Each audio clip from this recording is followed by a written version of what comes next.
كرتون بنتين واحد من أفضل الكرتونات اللي نزلت على التلفزيون. بالنسبة لي ده كان الكرتون المفضل. كنت متعلق بالكرتون ده جدا، وتقريبا مش لوحدي، كل الجيل بتاع بنتين كان متعلق بيه. كنا بنحب نجيب أي حاجة عليها شكل بنتين.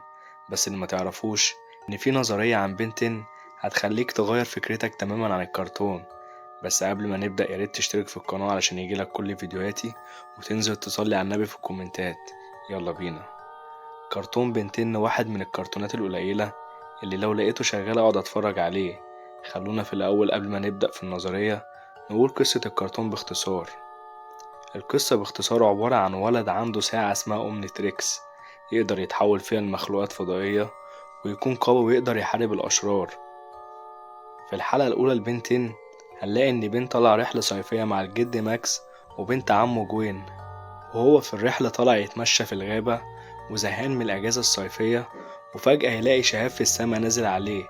واللي معرفش يعني ايه شهاب، فده يبقى النجمة اللي بتيجي من السما للأرض. وبعدها يهرب بينا علشان الشهاب ما يجيش عليه، ويطلع الشهاب عبارة عن كبسولة نازلة من الفضاء. بين يقرب منها يلاقيها فتحت وطلعت ساعة الأومنيتريكس. النظرية بتقول إن الشهاب ده نزل على بن وهو بيجري اتخبط في صخرة ووقع ودخل في غيبوبة. طبعا هتقولي الكلام ده مش حقيقي وما يخش العقل، بس أنا هخليك تقتنع في النظرية، وكل ده من خلال حلقات الكرتون، وانت احكم في النهاية. أولا هنلاقي في الحلقة الأولى إن الجد ماكس وجوين مراحوش يطمنوا على بن، مع إن الانفجار كان كبير جدا وطلع صوت جامد. بن المفروض ما كانش بعيد عنهم قوي، ده المخيم في الغابة. طب ازاي ما راحوش يشوفوا ايه اللي حصل؟ ولكن لما تيجي تقول ان بن وقع واغمى عليه، اكيد محدش هيحس بيه، على عكس الانفجار.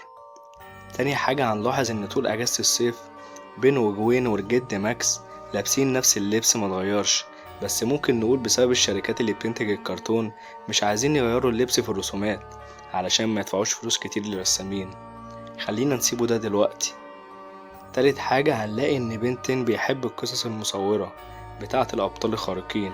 هنلاقي في الحلقات دايما بيقرأ قصص مصورة للأبطال الخارقين. نقدر نقول إن المخلوقات الفضائية اللي بيتحول بيها هو أصلا مستوحاة من القصص المصورة اللي بيحبها. مثلا هنلاقي شخصية هيت بلاس، هتلاقيها إنها مستوحاة من شخصية ايرون مان المعروفة. ولو هنركز في الوش بتاع هيت بلاس هنلاقيه متشابه لقناع ايرون مان. ده غير ان شخصية هيت بلاس بيطلع نار من ايده شبه كبير جدا لايرون مان وهو بيطلع الليزر من ايده. رابع حاجة بنتين في الاول ما كانش حابب جوين ولا جده ماكس، وكان كاره الاجازة الصيفية علشان مملة، وكان دايما شايفهم مملين. طب ازاي بعد كده جد ماكس بقى عنده خبرة في محاربة الاشرار، مع ان في الاساس شغلانته الاول في الكرتون كان سباك؟ ازاي يحارب المخلوقات الفضائية؟ ومنين جاب الخبرة دي مع انه هو اساسا سباك؟ ده غير الاسلحة اللي كان بيطلعها من الشاحنة بتاعته. ده غير ان الشاحنة دي بتنفجر كتير قوي. ازاي الحلقة اللي بعدها ترجع تاني زي الاول ولا اكنها حصلها حاجة؟ وجوين اللي كانت بتحب قراية الكتب فجأة تبقى خبيرة في الفنون القتالية، لا وكمان خبيرة في السحر. وكل ده دليل ان كل اللي بيحصل ده في خيال وعقل بن. طب ليه بين بيقاتل نفس الأشرار كل مرة، وفي كل حلقة يسيبهم ويرجع يقاتلهم مرة تانية، مع العلم إن هو هزمهم قبل كده؟ وده ملوش غير تفسير واحد، إن بين حابب إن هو يسيبهم ويحاربهم تاني باستمرار وهو داخل الغيبوبة. وبكده نقدر نقول إن بنتين عبارة عن طفل بيحلم بمغامرات وهو في أساسا في غيبوبة وقريب من الموت. أظن كده يا صاحبي اقتنعت بالنظرية، ملهاش تفسير تاني. انا كده وصلت لاخر الحلقة. لو عجبك الفيديو دوس لايك واشتراك في القناة علشان يجيلك كل جديد، وقولي في الكومنتات حابب اعمل عن مين المرة الجاية. سلام.